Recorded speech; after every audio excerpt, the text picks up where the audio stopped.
Hey, everybody. It's Eric again. I'm here with Steve Osterhout, one of our counselors in Ellicott City and in Fulton at Grace Community Church. And so Steve's been with us a little over 5 years, I believe, part-time, 3+ of those years, and January or February makes 2 years full-time. And so, Steve, you carry quite a caseload, right? You see, what, 30 some people a week? Yeah, it depends on the week, but yeah, it's a pretty heavy caseload, and it's thrilling for me to be able to do this full time. So, yeah. Yeah, Steve's really been a go-to. Steve, as you know, like I've sent several personal friends to you. No, Yeah. none of my enemies, only friends. Well, that's a I'm good just thing. kidding. No, I'd send anybody to you. I don't have enemies. So my nose is growing. So yeah, I've sent several friends, and you've just been a godsend in their lives, helping them work through some issues. And so Steve is somebody that I have a great deal of confidence in, and that our intake staff and myself rely on heavily. And so we just want to dive right in. Steve, tell everybody, there's many cases where you've helped people, but there's one in particular that you've been thinking about, that you wanted to share. Kind of give us all an idea of, like, lay the case out. What brought this woman to therapy? What kind of symptoms and diagnosis she was having, and just kind of what was going on in her life, and then walk us through a little bit of what you did to intervene, and also another safe harbor counselor she had seen before who you said really like made your job easier, and then kind of just how all that helped her. So go ahead, I'll turn it over to you. Walk us through some of that. Sure thing. Yeah, it was fun to kind of think about cases, and it's such a privilege to join people on the journey that leads toward change. And this one client really kind of came to mind for me. She's a woman in her early 50s. She happens to be an African American woman who's currently on disability because she's battling some pretty challenging health issues, including sickle cell. She had worked competitively for quite a long time, but she deals with chronic pain issues related to the disease. And it's been a challenge for her. She's divorced, has two adult children and a couple of grandkids. She lives with her oldest daughter and her two grandchildren. What brought her into therapy was she's struggling with major depression issues.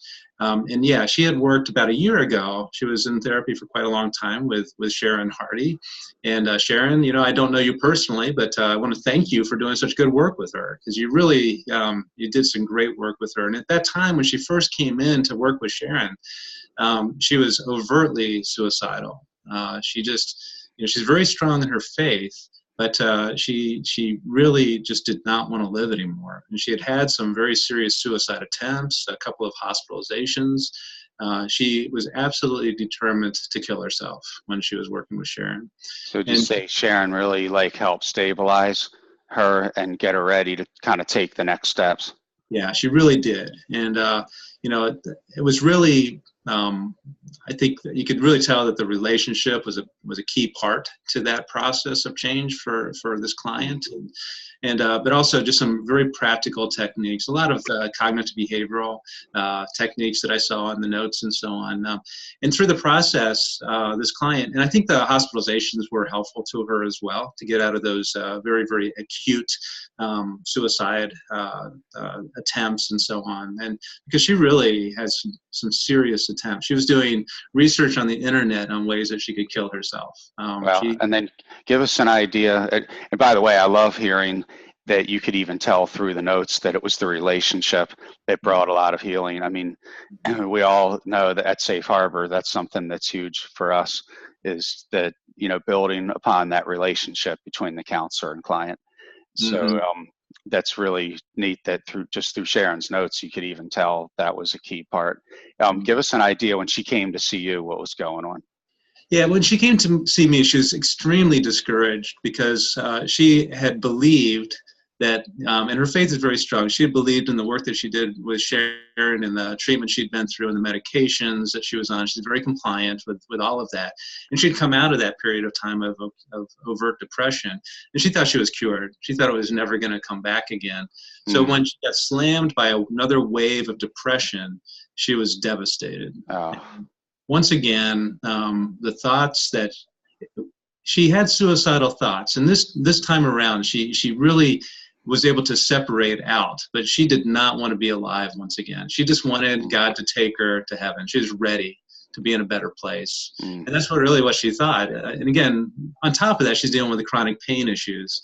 So that just, that combination between depression and pain just making the depression worse, that vicious cycle, she was just stuck in the midst of that vicious cycle.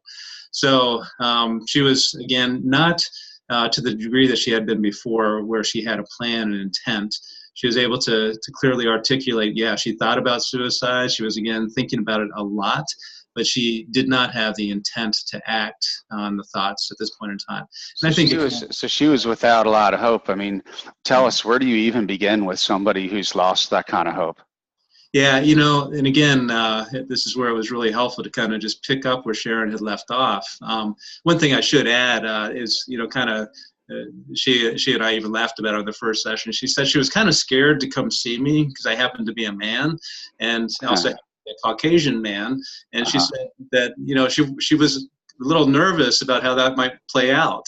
And, so I really thanked her for raising those issues and said, hey, if it's not working for you, just let me know. We'll make sure you get connected with somebody with whom you feel more comfortable. But, and she really would have loved to have gone back to Sharon, but her caseload was full at the time. And so I guess didn't take, got her hooked up with me. Well, you had your hands full. We have medical issues. We have a history of suicide, complete hopelessness and depression, and cultural issues on top of all that. So, give us the 60-second version of what did you even do to intervene and provide treatment for her that was so helpful? Well, the relationship piece, I'm just going to come back to that because, frankly, the thing that I enjoy the most about being a therapist, and I'm very overt about this with my clients, is I really enjoy the folks I get to spend time with. And so the relationship's so important to me. And I don't know how to do therapy. I don't know how to engage in that process of change without having a well-established therapeutic relationship. So. Right. And fortunately, in the first session, we were able to get past a lot of that stuff, and I think pretty quickly create a connection there.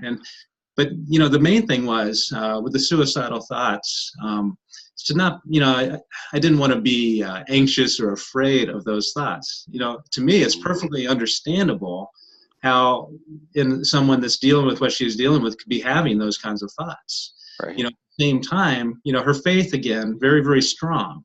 So one of her core beliefs was, okay, whether she's alive or not alive isn't her decision. She's got to trust that God is making those decisions in her life. And if she's alive, there's a reason for that. And she can make her appeal to God that I'm ready to come home, but still she was able, even in that first session, to make that separation.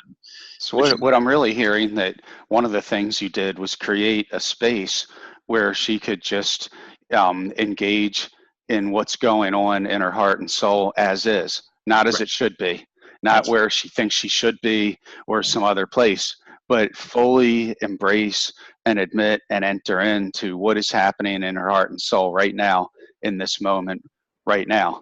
And then you were able to just see some of the strengths that she brought, like her faith, and just be able to build upon that, some of the things she was already bringing to the table.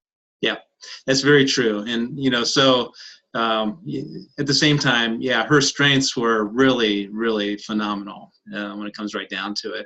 Very articulate, very fantastic communicator. She loves to learn. And, as we were talking, it became clear in our conversations, became fairly clear to both of us, a key component that contributed to the increase in depressive symptoms, and it all had to do with a thought. One thing she's done since she did the work with Sharon is, had been very involved in her church, and she has an area of giftedness of actually helping others. And so she had engaged in relationships with especially other women, and had kind of come alongside them. And she gave me a number of examples of how, she was through her own relationship able to be helpful to others. Wow. And had a lot of, success, with people, going through some really dark times. And she really understood, having, Right. dark times herself. And she really is very compassionate and cares about people greatly. But with that success, she started hearing from others that she ought to do more. And Right. so she was feeling pressured to take on more and more leadership roles and be more and more like in the front of large crowds and things like that. And Uh, but she had this thought that because she didn't want to do that, that she was being disobedient to, what God wanted her to do. uh, She felt like she had to, and she didn't want to. So there's that, again, that cycle. And it was that kind of line of thinking that actually contributed to her falling back into a period of deep, deep depression. Boy. Yeah. You So really straddled that line effectively of giving her affirmation of ways that her life has meaning and value now, but without it being like a pressure thing, like you have to do more, that she could simultaneously have something to give to others, but also learn to lean into her own inner world and tend to her own needs at the same time, that it wasn't an either or, there value in both is kind of what I was hearing. yeah, that's right. And, through the course of a few sessions and so on, she came to embrace the likelihood, plus she consulted with some others and so on in her life. She, came to the conclusion that those thoughts that she's having weren't necessarily based on really what was true for her.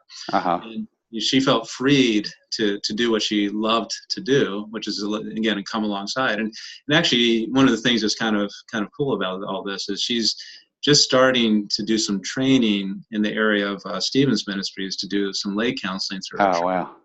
And So now the end result now, or I mean, not end result, but just where she is now is she's a lot less depressed, I understand. well, absolutely, yeah. Actually, I just saw her this week, and she's laughing. She's actually even teasing me about some things. She's joking around. And she said, I think there's pretty much a verbatim quote. She said, "You know what? The depression has lifted, but I want to keep on seeing you for a while." And I Right, said, "It's fine, because there's many justifiable reasons to continue building on the skills that right. Sharon started, and I have the privilege to pick up and run with her now on building the skill set." By the way, in terms of relationship, I think that the differences in our culture actually in this situation ended up being advantageous, Yeah. because Tell us about that real quick. yeah, frankly, I just thoroughly enjoy spending time with her. She's a delightful person, and I think she benefits too from spending time with me. Yeah. I mean, Yeah. one of the things I'm hearing that really helped was you didn't see her just as a suicidal, depressed person. You said, Mhm. okay, here's a woman who's suicidal and depressed sitting in my office, but she's so much more than that. That Yeah, doesn't even begin to describe who this woman is. that's And right. so it's life-giving just when people see in us those things that are beyond maybe some of the things that carry some shame, some sadness, some regret, Mhm. stress, whatever those things are. When that person sits in the room with us and sees beyond that to deeper, really good things in us, I mean, that just propels us on to greater heights. Yeah. That is giving people hope by doing that. And that happens in the context of a relationship. So, yeah, wow, I love the teamwork, of one safe harbor counselor, Sharon Hardy, starting, you picking up and getting it across the finish line.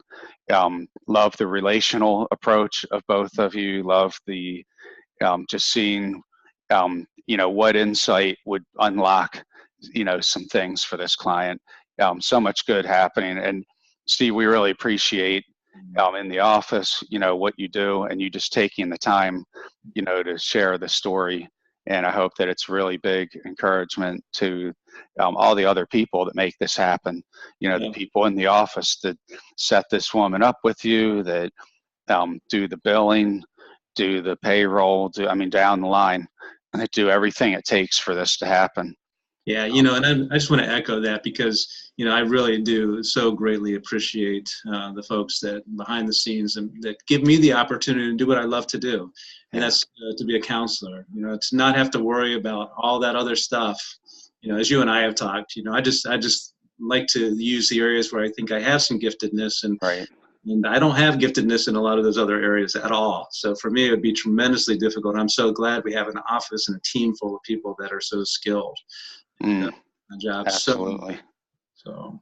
Absolutely. Well, listen, I think I see sunshine through those windows. It Little looks bit. like in Yeah. Ellicott City, the sun has Yeah. shown its head. In our Here brand in new Harford. office. Yeah, Yeah, brand yeah, new office here in Ellicott City. that's So right. Here in Harford County, it's still a dreary, gray day. So you enjoy that day in Ellicott City, Steve, will and do. God All right. bless. Thanks, Eric. All right, you All right. too. Take Bye-bye. care.